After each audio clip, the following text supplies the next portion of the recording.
गुरुकृतू नावाच्या पुस्तकाच्या माध्यमातून माझा जो संघर्ष आहे तो सातत्यानं या व्यासपीठाच्या शत्रूंना व्यासपीठाचे मित्र बनवण्यासाठी आहे. आणखीन एक तुमच्यासारखे तरुण मुलं मुली आज ऐकायला आहेत याचा मला मनस्वी आनंद आहे. कारण तरुण मुलं मुली फार छान पद्धतीनं रिॲक्ट करतात. एकदा एक शिक्षक वर्गात गेले आणि म्हणजे या वर्गात सगळ्यात मूर्ख कोण आहे त्यानं उठून उभा राहा. म्हटलं कोणीच उठून उभा राहील. शेवटी कुणाला धक्का लागला काय झालं कुणाला एक मुलगा उठून उभा राहिला.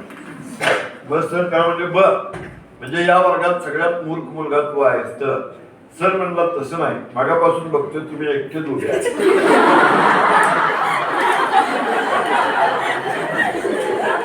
तेव्हा हे दिसायला बरं दिसणार नाही, तुम्हाला कंपनी द्यायला म्हणून काय उभा बस. तुमच्या वयाच्या मुलांच्या समोर बोलताना एकदा मीच असं म्हटलं, अरे पोरांनो, छत्रपती शिवाजी महाराज तुमच्या वयाचे असताना त्यांनी तोरणा किल्ला जिंकला होता, तुम्ही काय करताय बोला.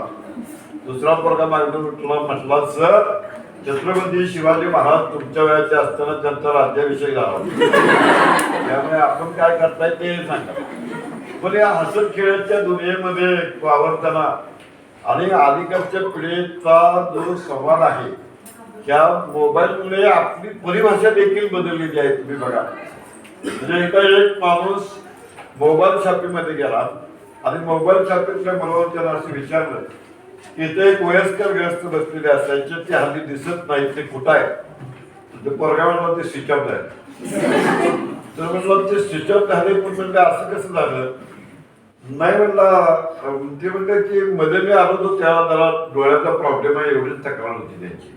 होय होय मध्ये म्हाताऱ्याचा डिस्प्ले घ्यायचा. हे म्हटले पण काय काय उपाय काय केला नाही. म्हटलं 2 डाव व्हाउचर मारले, 3 डाव भेटले, पण म्हाताऱ्यामध्ये सुधारण्याचं नाव आहे. पण झालं काय माहिती काय नाही म्हणला, हे जे म्हातारं व्हायब्रेट झालं एकदम सायलेंट मोडवर गेलं. आपल्याला काय बोलायचं म्हणजे म्हणून हे म्हणजे नाही काय म्हणा, ते ग्रस्त खूप चांगले होते. सर्व म्हणला 1950 मॉडेल हे म्हणजे सर्व जाता म्हणतात. त्या मॉडेलचं आणखीन एक वैशिष्ट्य आहे म्हणला, स्विच ऑफ झाले तरी मिस कॉल देते. म्हणजे काय म्हणजे म्हणलं म्हातार मिळत तर अजून बायको समजा. तेव्हा नव्या पिढीशी संवाद साधतानाचा हा प्रास्ताविक भाग मी सांगितला. पण मला म्हणायचं आहे की हे की कुठलाही माणूस, इतिहासाचार्य विकार आदवाड्याने असं म्हटलेलं आहे की कुठलाही माणूस बापाच्या खांद्यावर बसूनच मोठा होता. तसं आपण नव्या पिढीमध्ये आपण जॉबच्या शोधामध्ये असतो, आपण प्लेसमेंटच्या शोधामध्ये असतो, आपण चांगल्या प्रॅक्टिसच्या शोधामध्ये असतो. त्या वेळेला आपण जिथं वावरतो तिथला आपला बौद्धिक वारसा काय आहे हे पण आपण समजून घेणं गरजेचं आहे. कारण या वैचारिक वारशाच्या जो बाप आपला आहे त्याच्या खांद्यावर बसूनच आपण मोठे होतो. मग आपण बापूंना समजा युगपुरुष म्हणतो. का म्हणायचं बापूंना युगपुरुष? युगपुरुषाची व्याख्या काय आहे? डॉक्टर धनंजय किराणी बाबासाहेब आंबेडकरांचं चरित्र लिहिताना या गोष्टीचा उल्लेख केलेला आहे की युगपुरुष कुणाला म्हणायचं तर जो माणूस आपल्या काळातल्या समस्या समजून घेतो, त्या समस्यांच्या वरती उपाय शोधतो आणि शोधलेले उपाय अंमलात आणण्यासाठी म्हणून कार्यकर्त्यांचं संघटन आणि केडर तयार करतो, त्याला म्हणायचं युगपुरुष. मग अशा प्रकारचे राजाराम बापू युगपुरुष होते. पण कुठलाही युगपुरुष, कारण बापूंचं नाव घेताना आपण सहज म्हणतो बघा, लोकनेता राजाराम बापू पाटील. मग लोकनेता राजाराम बापू पाटील हे त्यांचं त्या पातळीवरचं चारित्र्य होतं म्हणून त्याला ती पदवी मिळाली. म्हणजे बोलताना सुद्धा माणसाचं चारित्र्य महत्वाचं. आपल्या देशामध्ये तू सांग बा कुणी घोषणा दिली 1942ला चले जाव, कुणी दिली घोषणा? नाही मी नाही दिली असं नको म्हणून. कुणी दिली? महात्मा गांधी. महात्मा गांधींनी चले जाव म्हटले, क्विट इंडिया म्हटले. याचा अर्थ लक्षात घ्या, गांधीला माहिती होतं की ब्रिटिश कायदा मानतात आणि कायद्यानुसार तुम्ही इथं राहणं इलिगल. आणि गांधी एक बॅरिस्टर होते म्हणून चले जाव ह्या 2 शब्दामध्ये हा कायदेशीर अर्थ आहे. आणि हे सांगताना त्यांचं चारित्र्य त्या ठिकाणी होतं. आता समजा तू तुझ्या शेजारच्या मैत्रिणीबद्दल म्हटलीस हम म्हणणं चले जाव की तुला म्हणजे तुझ्या बापाचा हवा म्हणजे आपल्याला ज्या माणसांची कर्तव्य आपण लक्षात घेतो त्यांचं चारित्र्य देखील त्या ठिकाणी तेवढंच महत्वाचं असतं. आणि मग आपल्याकडे जी परिस्थिती कशी होती बघा, कारण माणूस समाज घडवतो यावरती माझा विश्वास आहे, पण समाज देखील माणूस घडवतो यावर पण माझा विश्वास आहे. तुम्ही आज आपण 2025 सालामध्ये आहोत. आज मी तुम्हाला एक साधा प्रश्न विचारतो, म्हणजे प्रश्न विचारताना सुद्धा साधेच प्रश्न विचारावेत. बरोबर आचार्य सांगायचे एकदा एका शाळेमध्ये एक शाळा तपासायला अधिकारी गेले. पहिली ते चौथीचे वर्ग होते. त्यांनी विचारलं पोरांना अब्दुल कलामचा वध कुणी केला. म्हटलं एक पोरगा म्हटलं आई शपथ मी नाही केला. म्हटलं साहेबांना वाटलं मुली जरा प्रामाणिक असतात. मुलीला विचारलं अब्दुल कलामचा वध कुणी केला. एक पोरगी उठली झकातपैकी लाजली. म्हणजे काहीतरीच काय अब्दुल कलामचा वध मी कशाला करेन. आता पोरं पण असं म्हणतायत पोरी पण असं म्हणतायत. म्हटल्यावर त्यांनी त्या शिक्षकाला विचारलं तर शिक्षक म्हणले पोरं गरीब आहेत हे कोणी केलं नसणार. शेवटी ते पोरं पुरी आणि वर्ग घेऊन साहेब मुख्याध्यापकांच्या केबिन मध्ये गेले. तर ते म्हणते अहो हे सगळा वर्ग आणि शिक्षक पण म्हणतात अब्दुल कलामचा वध आम्ही नाही केला काय प्रकरण आहे. तर ते मुख्याध्यापक म्हणले खरंच सांगतो साहेब तुम्हाला आमच्या शाळेतली पोरं फार गरीब आहे. पलीकडे माळावरती फार्मसी कॉलेज आहे तिथं आगाऊ मंडळी जास्त आहे. त्यांच्यापैकी कोणीतरी अब्दुल कलामचा कार्यक्रम केला असण्याची शक्यता आहे. तेव्हा अशा प्रकारची उत्तर आपल्याला मिळतात. पण माझा एक साधा प्रश्न आहे तुम्हाला की आज 2025 साली हा प्रश्न मी विचारतोय तुमच्यापैकी कुणाची आई पदवीधर आहे माझ्या mother is graduate BA BCom BSc MBBS MBA काय असेल ते कुणाची आई पदवीधर आहे हात वर करा. माझी आई पदवीधर आहे हात वर करा. पुढे बसला स्टाफ त्यांच्यातली कुणाची नसणार 100% सांगतो. तुम्हाला असं वाटेल की इथं आपण 100-150 लोक जमलोय त्यात आमची कुणाची आई पदवीधर नाही. म्हणजे थोराची एकट्याचीच आई पदवीधर दिसते तर माझी आई पण पदवीधर नाही. बाळा प्रश्न असा आहे की 2025 साली आज आपण हा प्रश्न सुशिक्षित माणसाला विचारला तरी माझी आई पदवीधर आहे असं यश उत्तर आपल्याला मिळत नाही. त्याचं कारण काय असावं. याचं कारण असं आहे की पूर्वी आपल्याकडचं शिक्षण हे अभिजनांच्या हातामध्ये होतं बहुजनांच्या हातामध्ये नव्हतं. शूद्रांना शिकायला परवानगी नव्हती बायकांना शिकायला तर नव्हती.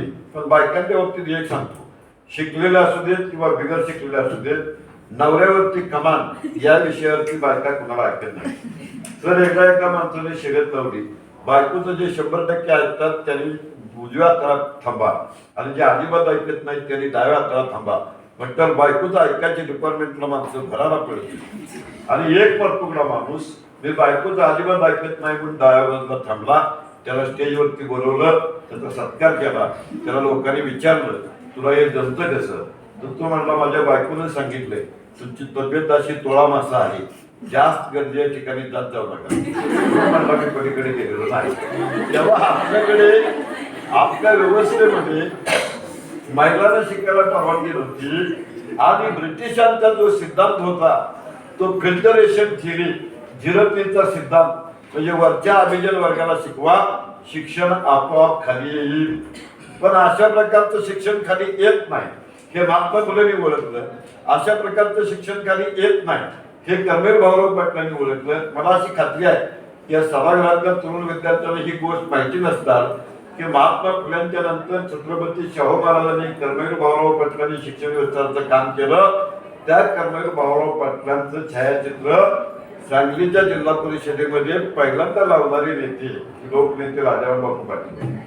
म्हणजे त्या सगळ्यांचा जो मार्ग आहे हा कुठला मार्ग आहे तर हा शिक्षण विस्ताराचा मार्ग आहे. त्यांनी हे अचूक ओळखलं आपल्या समाजाची अडचण काय आहे. कोल्हापूरच्या छत्रपती शाहू महाराजांनी तर 1917 साली 1 लाख रुपये प्राथमिक शिक्षणासाठी जी तरतूद केली ती त्यावेळेच्या मुंबई राज्यापेक्षा जास्त तरतूद होती. म्हणजे शिक्षण ही आपली अडचण आहे शिक्षण विस्तार ही आपली गरज आहे. पण कुठलाही महापुरुष ज्यावेळेला महापुरुष होतो म्हणजे राजाराम बापूंचं नाव काय कोण सांगते तुमच्यापैकी? राजाराम बापूंचं पूर्ण नाव काय कोणाला माहिती आहे? राजाराम बापू पाटील. बापू हे लोकांनी दिलेलं प्रेमाने टायटल आहे. बापूंचं नाव होतं राजाराम अनंत पाटील. तेव्हा राजाराम अनंत पाटील या व्यक्तिमत्वापासून लोकनेते राजाराम बापू पाटील असा प्रवास जेव्हा एखाद्या माणसाचा घडतो त्यावेळेला त्या माणसाच्या बाबतीमध्ये formative elements with formative elements shape his personality. हे शेपिंग फॅक्टर्स हे महत्वाचे आहेत. तर शेपिंग फॅक्टर काय आहे बापूंच्या बाबतीमध्ये? एक तर ते वारकरी कुटुंबातले होते. मुद्दा क्रमांक 2 ते शेतकरी कुटुंबामध्ये होते. मुद्दा क्रमांक 3 त्यांनी प्रतिकूल परिस्थितीमध्ये अनेक ठिकाणी शिक्षण घेतलं. कुठे कुठे शिक्षण घेतलं बापूंनी? बापू सुरुवातीला कासेगाव मध्ये होते, त्यानंतर पाहुण्याकडे निर्म्याला गेले, त्यानंतर बापू पुण्याला गेले, त्यानंतर बापू बडोद्याला गेले. बडोदा संस्थानामध्ये बापू कुस्ती शिकले. त्यानंतर कोल्हापूरला शिक्षणासाठी होते. शालेय विद्यार्थी असताना त्यांना कुस्त्याबरोबर पोहण्याचा देखील छंद होता. आणि तरुण असताना त्यांच्या पुढे 2 प्रश्न होते. काय करायचं? की देशाच्या स्वातंत्र्य चळवळीमध्ये भाग घ्यायचा की कोल्हापूरच्या शाहू महाराजांनी सुरू केलेली जी ब्राह्मणेतर चळवळ आहे त्या चळवळीमध्ये भाग घ्यायचा. मग सुरुवातीला त्याने कासेगावच्या परिसरामध्ये सहकारी शेती करावी म्हणून एक लोकजागृती मंडळ स्थापन केलेलं होतं. म्हणजे बापूंचं नाव घेताना बापूंचे खूप कंटेम्पररी बापूंचे समकालीन कोण होते? तर बापूंचे समकालीन वसंतदादा होते. बापूंचे समकालीन यशवंतराव चव्हाण होते. बापूंचे समकालीन शंकरराव चव्हाण होते. बापूंचे समकालीन यशवंतराव मोहिते होते. बापूंचे समकालीन बाळासाहेब देसाई होते. बापूंचे समकालीन खासदार एस डी पाटील होते. त्या सगळ्यांनी अत्यंत वैशिष्ट्य काय आहे? ते ग्रामीण भागात आलेले होते, ते शेतकरी कुटुंबात आलेले होते, त्यांना एकत्र कुटुंबाचं महत्व माहिती होतं. आणि प्रतिकूल परिस्थितीमध्ये त्यांनी स्वतःचं शिक्षण बापूंनी LLB सुद्धा केलेलं होतं. ते शिक्षक होते, त्याचबरोबर ते वकील होते, त्याचबरोबर ते समाजाचे वकील म्हणून वावरले. आता थोडक्यात तुम्हाला मी त्यांची लाईफ स्टोरी याला आपण म्हणू की थोडक्यात सांगायची झाली तर 1945 पासून खऱ्या अर्थानं सार्वजनिक जीवनाला त्यांची सुरुवात झाली. आणि तुम्हाला आश्चर्य वाटेल त्या काळातल्या मोठ्या मोठ्या लोकांशी बापूंचा संपर्क आला. म्हणजे बापूंचा आणि विनोबा भावेंचा संपर्क होता, बापूंचा आणि साने गुरुजींचा संपर्क होता. किंबहुना साने गुरुजींनी या ठिकाणी खादीचा वापर करा असं सांगितल्यानंतर राजाराम बापूंनी पॅन्ट शर्ट हा ड्रेस सोडून खादीचा वापर करायला सुरुवात केली. सुरुवातीच्या काळामध्ये राजाराम बापूंनी कासेगावला बिनपगारी शिक्षक म्हणून काम केलं. त्यानंतर हळूहळू जिल्हा म्हणजे पूर्वी सांगली आणि सातारा हे दोन्ही जिल्हे एकच होते. जिल्हा लोकल स्कूल बोर्डामध्ये ते होते. ते लोकल बोर्डाचे अध्यक्ष झाले. आता तुम्ही बघा पुढाऱ्यांच्याकडे भरपूर 4 चाकी मोठमोठ्या गाड्या असतात, पण बापू हे पहिले जिल्हा परिषदेचे अध्यक्ष होते की त्यांनी शासनाकडे प्रयत्न करून करण्यासाठी जिल्हा परिषदेच्या अध्यक्षाला जीप मिळवली. जीप तेव्हा अध्यक्षाला जीप मिळवणारे राजाराम बापू हे राज्यातले पहिले नेते होते. मग या काळात त्यांनी काय केलं? शेतीला पाणी पुरवठा असेल, रस्त्यांची उभारणी असेल, तलावांची बांधणी असेल, जनावरांसाठी चारा, दुष्काळ निवारणाचं काम, प्राथमिक शाळांच्या इमारती यावरती भर देताना गाव तिथं शाळा सुरू होईल असा त्यांनी प्रयत्न केला. पुढे ते काँग्रेस पक्षामध्ये मोठे नेते होत गेले. म्हणजे सुरुवातीला ते जिल्हा काँग्रेसचे अध्यक्ष होते, त्यानंतर ते काँग्रेस पक्षाचे अध्यक्ष बनले. त्यानंतर पुणे मुंबई इथले पक्षाचे कार्यालय उभारण्यामध्ये त्यांचा वाटा होता. त्याला लिहिण्या वाचण्याचा सुरुवातीपासून नाद होता. म्हणजे महाराष्ट्र काँग्रेस पत्रिका नावाच्या मुखपत्र पक्षाच्या मुखपत्राचे ते संपादक होते. पुढे ते इसंतोषींच्या काळामध्ये जनता पक्षाचे देखील अध्यक्ष झाले. त्यांनी राज्याच्या मंत्रिमंडळामध्ये काम केलं. ते उपमंत्री होते, मंत्री होते, खाती कुठली होती? त्यांच्याकडे महसूल खातं होतं, त्यांच्याकडे उद्योग खातं होतं, त्यांच्याकडे वीज खातं होतं, ग्रामविकास खातं होतं, नागरी पाणी पुरवठा खातं होतं, वन खातं होतं, सहकार खातं होतं. जवळजवळ 17 वर्ष बापू राज्याच्या मंत्रिमंडळामध्ये होते. मग मंत्री म्हणून त्यांनी निर्णय काय घेतले तर शेतकऱ्यांना खाद्यपुस्तिका देण्याचा निर्णय हा बापूंचा. राज्यामध्ये एकच महसुली कायदा बापूंनी अंमलात आणला. 300 पेक्षा जास्त लोकसंख्या असलेल्या गावांना वाढीचा दर्जा बापूंनी दिला. शेतकऱ्याच्या रानातली जी झाडं आहे ती शेतकऱ्याच्या मालकीची हा निर्णय बापूंनी घेतला. औद्योगिक वसाहती ज्याला आपण MIDC म्हणतो त्या मोठ्या प्रमाणामध्ये त्यांनी सुरू केल्या. शासनाच्या हद्दीतील झाडं तोडणाऱ्या माणसाला सक्तमजुरी दिली पाहिजे असा निर्णय त्यांनी घेतला. म्हणजे पुणे, मुंबई, नाशिक या पट्ट्यामध्ये आपला जो औद्योगिक विकास होता तो राज्याच्या ग्रामीण भागामध्ये पोहोचवण्याची महत्वाची कामगिरी बापूंनी केली.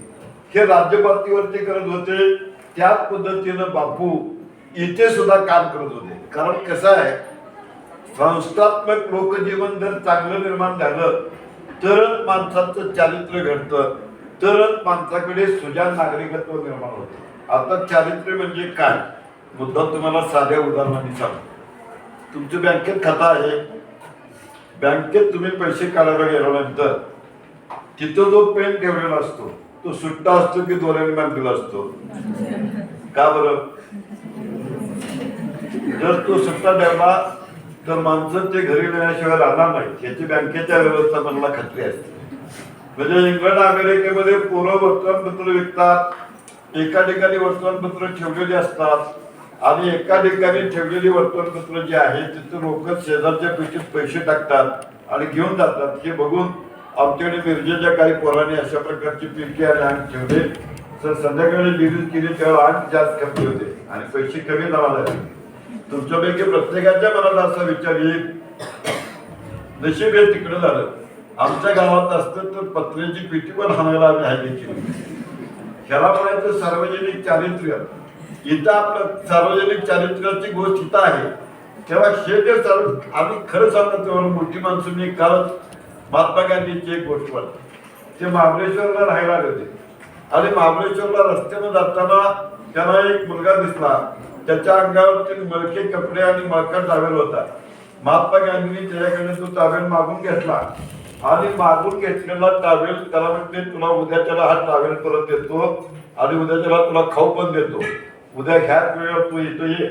तो मुलगा आला. दरम्यान महात्मा गांधींनी तो टावेल स्वच्छ साबण लावून धुतला, त्या मुलाला खाऊ घेतला आणि दुसऱ्या दिवशी तो मुलगा भेटल्यानंतर ते स्वच्छ कापड ते स्वच्छ खाऊ दिल्यानंतर त्याला खूप आनंद झाला आणि त्यानं महात्मा गांधींनी असं सांगितलं की बापू उद्यापासून मी या ठिकाणी स्वच्छ कपडे घालून खाऊ खाण्यासाठी येईल, तुम्ही मला रोज खाऊ द्या. बापू त्याला रोज खाऊ द्यायचे आणि 5-6 दिवसामध्ये एक पोरगा होता, त्याची 10-12 पोरं त्या ठिकाणी झाली. म्हणजे मोठ्या माणसांना मूल्य काय सांगितलं? स्वच्छतेचं साधन मूल्य आहे. काही माणसं नक इतकी वाढवतात आपल्या हाताची, म्हणजे इतके चित्र विचित्र आकार करून नक वाढवलेले असतात की मला असं वाटतं की बेकायदेशीर शस्त्र बाळगल्या प्रकरणी अशा माणसाच्या विरोधामध्ये गुन्हा दाखल केला पाहिजे. तेव्हा आपल्याला आपली नख नीट काढली पाहिजे, आपण स्वच्छ राहिलं पाहिजे. हे साधन मूल्य आहे. तेव्हा मोठी माणसं या पद्धतीनं मूल्य जपवतात. म्हणून विस्टन चर्चिल असं म्हणाला की माझ्या राष्ट्रावरती जर्मनीच्या विमानाने किती बॉम्बफेक केली तरी माझं राष्ट्र नष्ट पावणार नाही. का तर माझ्या राष्ट्राचं संस्थात्मक लोकजीवन हे अत्यंत प्रभावी आणि मजबूत आहे. माझी शाळा चांगली आहे, माझं कॉलेज चांगलं आहे, माझी लायब्ररी चांगली आहे. याला म्हणायचं संस्थात्मक लोकजीवन. म्हणजे ज्या राष्ट्रामध्ये नामदार गोपाळकृष्ण गोखलेने असं सांगितलेलं आहे की ज्या राष्ट्रामध्ये मोठ्या चारित्र्याची छोटी माणसं संख्येनं जास्त असतात त्या राष्ट्राचं राष्ट्रीय चारित्र्य हे चांगलं असतं. म्हणजे या सगळ्या महापुरुषांना आठवायचं ते कशासाठी आठवायचं तर अशा प्रकारची सिव्हिल सिटिझनशिप आपल्याकडे आली पाहिजे. मग बापूंनी संस्थात्मक लोकजीवन निर्माण केलं म्हणजे काय केलं? तुम्हाला राजाराम बापू कारखान्याचं नाव सगळ्यांना ऐकून माहीत असेल. हा जो आपला राजाराम बापू कारखाना आहे हा कारखाना राजाराम बापूंनी अक्षरशः 14 महिन्यामध्ये हा कारखाना उभा केला. राजाराम बापू बँक उभा केली, राजाराम बापू सूत गिरणी उभा केली, वावा बाजार सुरू केला राजाराम बापू दूध संघ सुरू केला. नंतरच्या टप्प्यामध्ये त्यामध्ये अभियांत्रिकी महाविद्यालयाची भर पडली. त्याचबरोबर तुमचं हे जे कॉलेज आहे हे केव्हा सुरू झालं? नुकतंच स्नॅक झाल्यामुळे तुम्ही करेक्ट उत्तर देणार हे मला माहिती आहे. 2005 साली हे तुमच्या कॉलेजला A ग्रेड मिळाली. त्याबद्दल मध्ये तुम्हाला सगळ्यांचं मनपूर्वक अभिनंदन. सगळ्यांच्या प्रयत्नामुळे A ग्रेड आपल्याला. आता हे कॉलेज उभा करणं म्हणजे तरी काय आहे? हे संस्थात्मक लोकजीवन आहे. म्हणजे राज्य पातळीवरती शेतकरी हिताचे अनेक निर्णय घेत असताना तालुका पातळीवरती माझ्या तालुक्यातल्या आणि परिसरातल्या माणसाचं जीवन सुखकर व्हावं म्हणून संस्थात्मक लोकजीवन बापूंनी हे जे उभा केलं त्यात बापू कुठलाही नेता म्हणजे विष्णुशास्त्री चिपळूणकर नावाचे विद्वान होऊन गेले. त्याने असं सांगितलेलं आहे की या महाराष्ट्रामध्ये समाजकार्य करायचं असेल तर 2 पद्धतीने करता येतं. एक म्हणजे रचना आणि दुसरं म्हणजे रचना. रचना म्हणजे काय? रचना म्हणजे संस्था उभा करणं. रचना म्हणजे काय? रचना म्हणजे बोलणं किंवा लिहिणं. तर बापूंनी ह्या दोन्ही प्रकारची कामं केली. आणि तुम्ही आता जाता येता बघितलं असेल कासेगावला बापूंचं एक स्मारक आहे. काय नाव आहे त्या स्मारकाचं? पदयात्री. बरोबर, पदयात्री नाव आहे. का दिलं असावं पदयात्री नाव? राजाराम बापूंच्या स्मारकाला पदयात्री हे नाव का दिलं असावं? का दिलं असावं? आपण पण मॉर्निंग वॉकला जातो ना. कोण कोण जाते मॉर्निंग वॉकला? हात वर करा. मॉर्निंग वॉक हा प्रकार साधारणपणे 40 नंतरची माणसं करतात. ते पण डॉक्टर BP शुगर डिटेक्ट झाल्यानंतर सांगतात तुम्ही रोज 40 मिनिटं चाललं पाहिजे. त्यांच्यासाठी तो मॉर्निंग वॉक नसतो, वॉर्निंग वॉक असतो. ही सूचना आहे. इथून पुढे तरी तुम्ही सावध राहा. त्यामुळे तुम्ही ते कराल असं काय हे नाही. पण स्मारकाला पदयात्री नाव आहे याचं कारण जसं बापूंनी संस्थात्मक उभारणी केली, जसं बापूंनी राज्य पातळीवरती अनेक निर्णय राबवले, त्याच पद्धतीनं चालण्याला प्राचार्य शिवाजीराव भोसलेंनी व्यायामाचा राजा म्हटलेला आहे. तेव्हा आपल्याकडे चालायची परंपराच आहे. तुम्ही बघितलं असेल पंढरपूरला आपली लाखी भाविक चालत जातात की नाही? नाशिकला कुंभमेळा आहे, अनेक जण चालत जातात की नाही?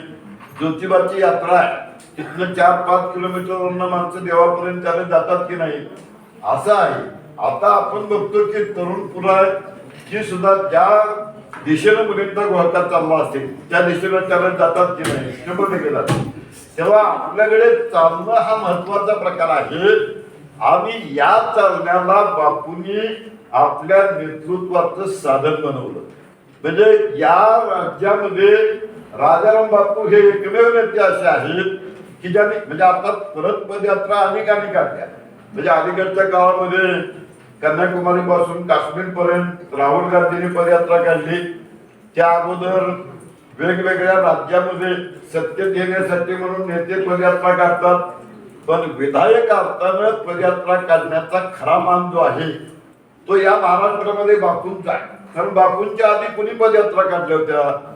तर बापूंच्या आधी महात्मा गांधींनी पदयात्रा काढलेली होती. तुम्ही ऐकलं असेल की ते गाणं तुम्हाला माहित असेल, उचललेच तो मीठ मुठ बळ साम्राज्याचा खचला पाया. हे महात्मा गांधीने जो दांडी मार्च काढला त्याबद्दलचं हे गाणं आहे. म्हणजे महात्मा गांधींनी पदयात्रेला सुरुवात केली, विनोबा भावेंनी पदयात्रा सुरू केल्या आणि त्यानंतर होकल म्हणजे पदयात्रेला आवाज देण्याचं काम जे आहे ते राजाराम बापूंनी काढलं. तेव्हा हा पदयात्रा हा एक प्रकारचा सामूहिक कृती कार्यक्रम आहे. बापूंनी अशा किती पदयात्रा काढल्या?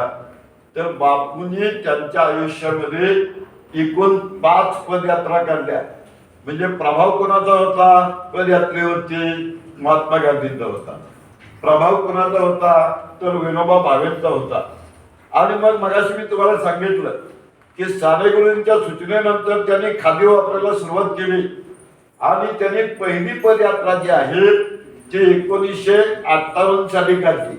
म्हणजे 1958 साली 7 एप्रिल ते 19 एप्रिल असे 12 दिवस विनोबा भावेंच्या भूदान पदयात्रेमध्ये राजाराम बापूंनी प्रत्यक्ष सहभाग घेतला. ही त्यांच्या आयुष्यातली पहिली पदयात्रा. म्हणजे त्यांच्या पदयात्रेचं सूत्र काय होतं, तर लोकांचे प्रश्न सोडवण्यासाठी लोकांच्या पर्यंत गेलं पाहिजे. त्यानंतर त्यांची गाजलेली पदयात्रा जी आहे ती 1975ला, म्हणजे त्या काळामध्ये इंदिरा गांधी पंतप्रधान होत्या. देशात आणीबाणी होती, पण इंदिरा गांधींनी 20 कलमी कार्यक्रम आणलेला होता. त्याचा अगदी जुन्या माणसाला माहिती असेल की चित्रपटगृहात देखील हे 20 कलमी कार्यक्रम सगळीकडे दाखवले जायचे. तेव्हा या 20 कलमी कार्यक्रमाचा प्रचार करण्यासाठी राजाराम बापूंनी 97 गावामध्ये 650 किलोमीटर अंतराची पदयात्रा काढली आणि अशा प्रकारच्या 20 कलमी कार्यक्रमाचा प्रचार करण्यासाठी पदयात्रा काढणारी महाराष्ट्रातले राजाराम बापू हे एकमेव आमदार होते. आणि त्यामुळे ग्रामीण जनतेशी त्यांनी संवाद साधला आणि ही पदयात्रा एवढी गाजली की त्यावेळेच्या पंतप्रधान इंदिरा गांधी यांनी राजाराम बापूंचं खास अभिनंदन केलं. त्यानंतर त्यांची तिसरी पदयात्रा जी आहे ती 7 डिसेंबर ते 23 डिसेंबर 1980 या काळामध्ये तिला नागपूरची शेतकरी दिंडी म्हणतात. या दिंडीमध्ये जळगाव ते नागपूर हे 465 किलोमीटरचं अंतर बापूंनी चालायला सुरुवात केली.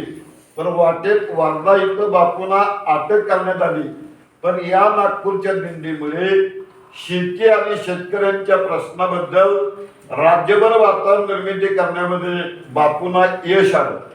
त्यानंतर 2 ऑक्टोबर ते 11 ऑक्टोबर 1982 या कालावधीमध्ये दुष्काळी जनतेचे प्रश्न समजावून घेण्यासाठी बापूंनी सांगली ते उमदी ही 250 किलोमीटर अंतराची पदयात्रा 10 दिवस काढली. त्यानंतर 5वी पदयात्रा जी आहे ते त्यावेळेचे पंतप्रधान चंद्रशेखर यांच्या नेतृत्वाखाली 1983ला महाराष्ट्र ते मध्य प्रदेश अशी दीर्घ पदयात्रा होती. आणि या पदयात्रेमध्ये बापू महाराष्ट्रामध्ये कागल ते धुळे या अंतरामध्ये 1 एप्रिल ते 11 मे असं 6 महिने चालत होते. म्हणजे बापूंच्या एकूण पदयात्रा किती 5. म्हणजे बापूंना पदयात्रा हे काय वाटत होतं, तर जनसंवादाचं प्रमुख साधन वाटत होतं. म्हणजे ही बापूंच्यासाठी एक आत्मीयता यात्रा होती. बापू लोकांच्या अडीअडचणी या यात्रेमधून समजून घेत होते, लोकांना आपली भूमिका सांगत होते.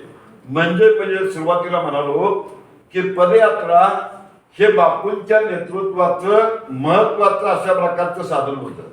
म्हणजे लोकपंढरीचे वारकरी बनून बापू लोकांच्या मध्ये मिसळत राहिले, चालत राहिले.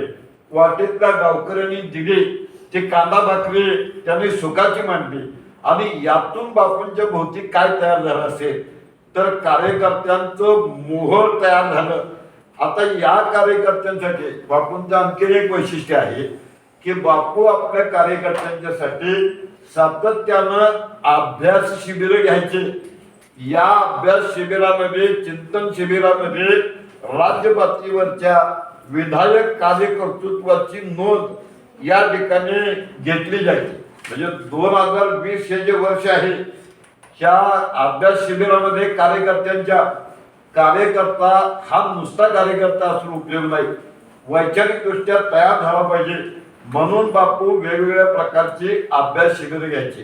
म्हणजे पदयात्रा हे नेतृत्वाचं साधन होतं. तसंच श्रीपाद आंबेडकर डांगेने असं म्हटलेलं आहे की वक्तृत्व हे नेतृत्वाचं साधन आहे. हे तुम्हाला आधी लक्षात येईल की आर पाटील नेते झाले उत्तम वक्तृत्व, मधु दंडवते नेते झाले उत्तम वक्तृत्व, सदाभाऊ खोत हे उत्तम वक्ते असल्यामुळे नेतृत्वाच्या स्पर्धेमध्ये आहेत. बापूंचे चिरंजीव आबा जयंत पाटील हे देखील उत्तम जनसंवादी वक्ते आहेत. म्हणजे वक्तृत्व हे नेतृत्वाचं साधन असल्यामुळे बापूंना आयुष्य किती लाभलं, अवघे 64 वर्षाचं. 1 ऑगस्ट 1920 ही त्यांची जन्मतारीख आहे आणि 17 जानेवारी 1984 ही त्यांची मृत्यूची तारीख आहे. या 64 वर्षामध्ये नेतृत्वाच्या साधनामध्ये जशा पदयात्रा होत्या, नेतृत्वाच्या साधनामध्ये जसं स्थानिक स्वराज्य संस्थेतले जिल्हा परिषदेतलं पद होतं, अनेक प्रकारची मंत्रिपद होती, पदयात्रा होत्या, तसंच बापू हे त्या काळातले उत्तम जनसंवादी वक्ते होते. म्हणजे ते पूर्ण माहिती घेऊन बोलायचे, अभ्यास पूर्ण बोलायचे आणि सभा बैठका विधिमंडळ या तिन्ही ठिकाणी त्यांचा सहज संवाद व्हायचा. म्हणजे पूर्वीच्या काळामध्ये इंटरनेट नव्हतं, पूर्वीच्या काळामध्ये व्हॉट्सअप नव्हतं. माहिती आता इंटरनेट आणि व्हॉट्सअप हे इतकं वाढलेलं आहे की परवा मला एक मॅडम असं म्हटल्या की आमचं मुलगा व्हॉट्सअपमुळे शाळेवर जात नाही. मी म्हटलं काय झालं, सारखं व्हॉट्सअप बघतंय का? तसं नाही म्हटलं, ते शाळेला निघालं होतं, ते हरवलं. मग त्याच्या बापानं त्याचा फोटो आणि माहिती व्हॉट्सअपवरती टाकली, मुलगा हरवला आहे म्हणून. कुणीतरी ते वाचून त्याला लगेच आमच्या घरी आणून परत सोडला. पण आता पूर्वी शाळेला निघालं की मधल्या काळामध्ये अन्य व्हॉट्सअप ग्रुपवरती हरवला आहे ही माहिती फिरत राहिल्यामुळे आमचा मुलगा बाहेर पडला की कोणतरी पकडते आणि आणून त्याला परत आमच्या घरामध्ये सोडतात. तेव्हा अशा प्रकारचा इंटरनेटचा जमाना नसलेल्या काळामध्ये वक्तृत्व हे एकमेव जनसंवादाचं प्रभावी माध्यम होतं. आणि श्रीपाद आंबेडकर डांगेने सांगितल्याप्रमाणे वक्तृत्व हे नेतृत्वाचं साधन मानून बापू काम करत होते. एकच उदाहरण सांगतो की यशवंतराव चव्हाणांनी सुद्धा पुण्याच्या कॉलेजमध्ये ग्राम सुधारणा या विषयावरती 10 मिनिटाचं भाषण दिलं होतं.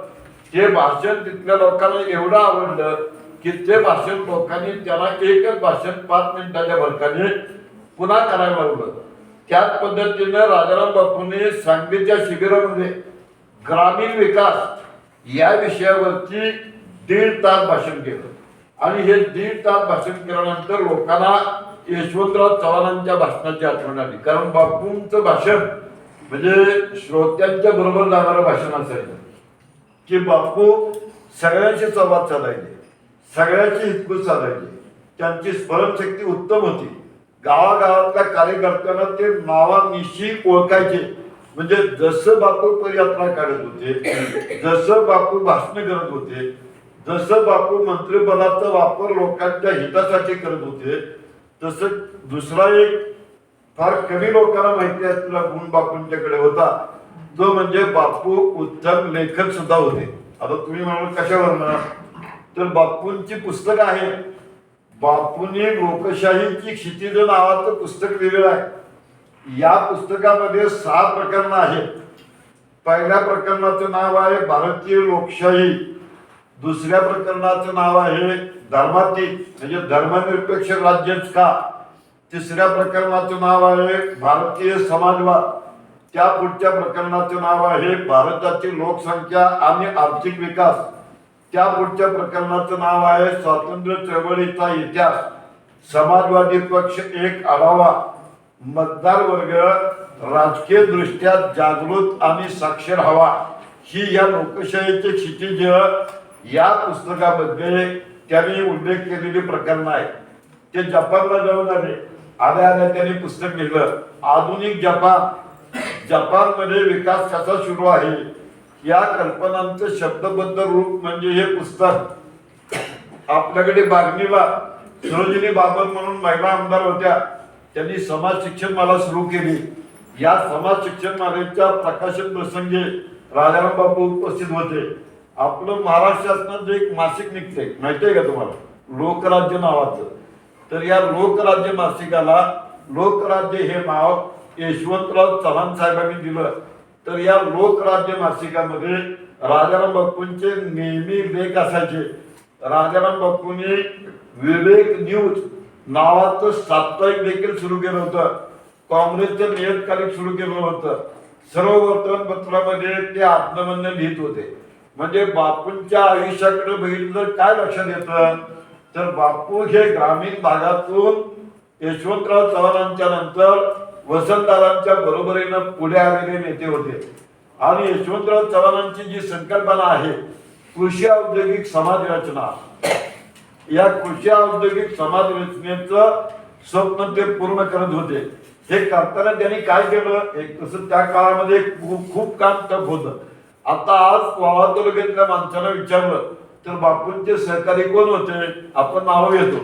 माजी खासदार विश्वास पाटील होते, कुळूपचे PR पाटील होते, कासेगावचे जनार्दन काका होते, माजी आमदार शिगावचे विश्वासराव पाटील होते, वाघाचे दिलीप पाटील होते, PR दादा अनेक वर्ष चेअरमन होते, रामराव देशमुख तात्या होते, विष्णुपंत शिंदे होते. म्हणजे काय केलं त्यांनी बघा. या त्या काळातल्या ग्रामीण भागातल्या तरुणांना पूर्ण वेळ राजकारण करायची सवय लावली. राजकारणासाठी चांगलं मनुष्यबळ पाहिजे हे त्याला माहिती होतं.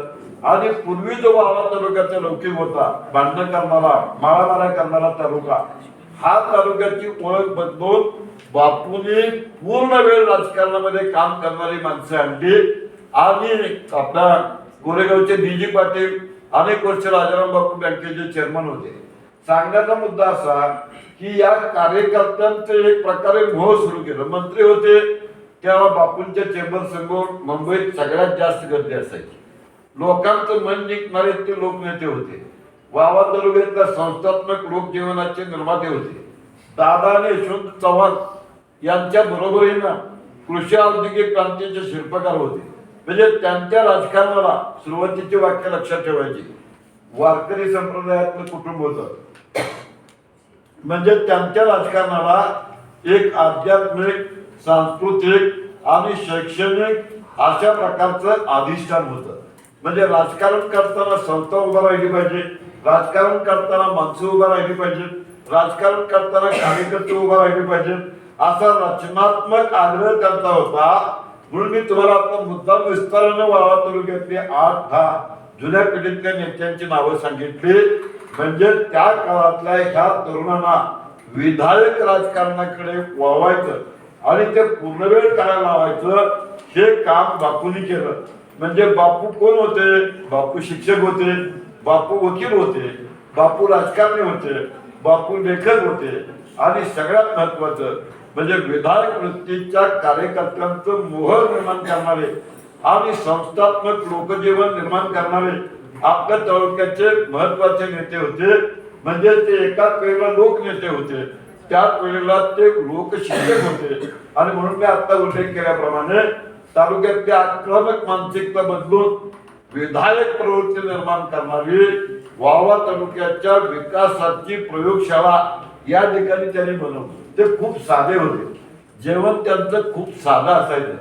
भाकरी पिठलं अगदी साधं जेवण असेल तर त्यांना स्वच्छतेची खूप आवड असायची. तुमच्यापैकी किती लोकांनी बापूंना प्रत्यक्ष बघितलंय मला माहित नाही, पण खादीचा ड्रेस वरती एखादं जॅकेट आणि विशिष्ट कोणातून फिरवलेली टोपी आणि 6 फूट उंचीचे रुबाबदार बापू ज्या ज्या वेळेला गावागावामध्ये फिरायचे त्या ते लोकांचा आकर्षणाचा केंद्रबिंदू बनायचे. पण ते इतके साधे होते की ते मंत्री नसतील त्याला अनेक वेळेला राजाराम बापूंनी ST ने देखील प्रवास केलेला आहे.